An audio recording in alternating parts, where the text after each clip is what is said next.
Paano ko naiwasan ang child pornography case sa Amerika bilang isang seafarer, mga kamarino?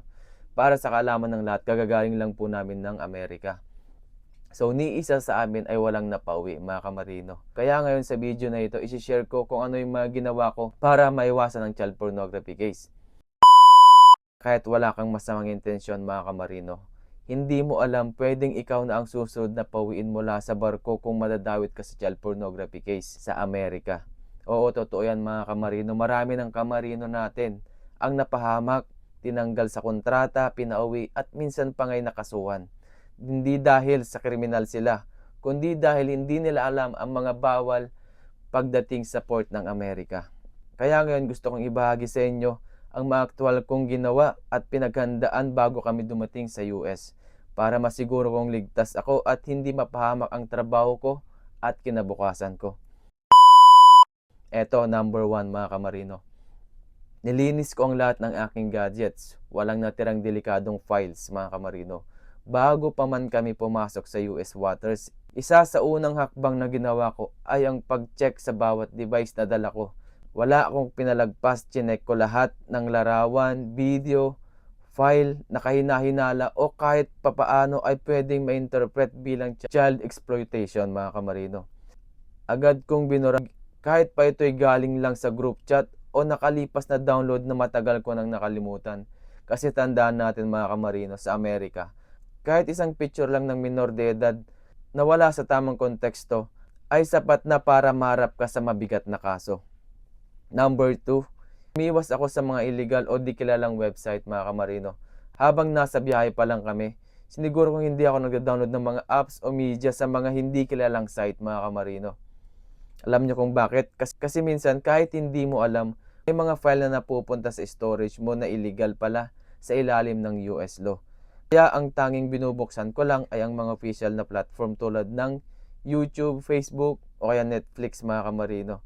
At lahat ng suspicious link, mga kamarino, binaliwala ko. Hindi ako nag-click ng kahit anong website, mga kamarino.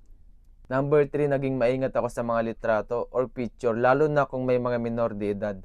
Isa ito sa pinakamadaling mabiktima ng misinterpretation, mga kamarino. Halimbawa, may larawan ka ng pamangkin mo o anak ng kaibigan mo or kahit na anak mo, mga kamarino. Kung ito ay naka-swimsuit, natutulog o walang saplot, kahit wala kang masamang intensyon, mga kamarino, maaaring gamitin yan laban sa'yo. Kaya ako, lahat ng ganitong klaseng larawan ay tinanggal ko kaagad. Kung may naiwan man, dapat ay disente, pang pamilya, at malinaw na hindi malaswa, mga kamarino. Number 4, sinunod ko lahat ng safety protocols ng kumpanya. Bago pa kami pumasok sa Amerika, nagkaroon kami ng briefing, mga kamarino. Tungkol dito ang child pornography case at hindi ko binaliwala iyon, mga kamarino. Kahit simpleng paalala lang ng mga officer, mga kamarino, sineryoso ko. Dahil alam kong isang pagkakamali lang, pwedeng matapos agad ang karir ko dito sa pagbabarko. Number 5, naging responsable ako sa social media at online behavior, mga kamarino.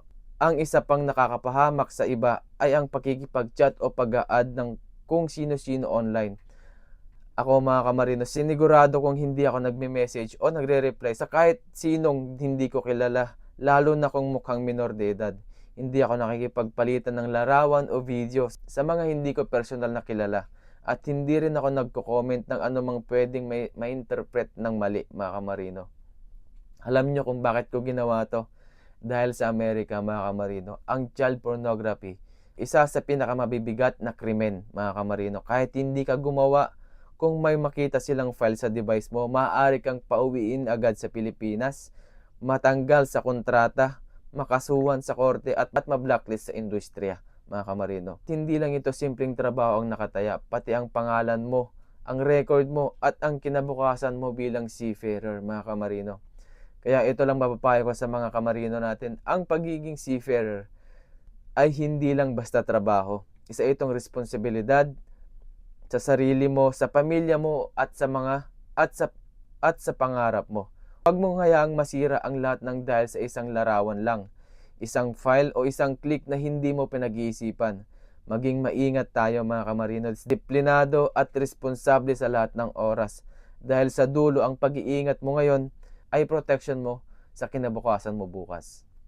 So para sa mga seafarer diyan, so para sa mga para sa mga kapwa natin seafarers diyan or pamilya ng seafarer, 'pag napanood mo 'tong video na ito, para makatulong tayo sa iba, paki-share na lang, pa-like and pa-follow na lang din ako kung gusto mo ng mga ganitong content mga kamarino. So yun lamang. God bless and good luck sa ating lahat mga kamarino.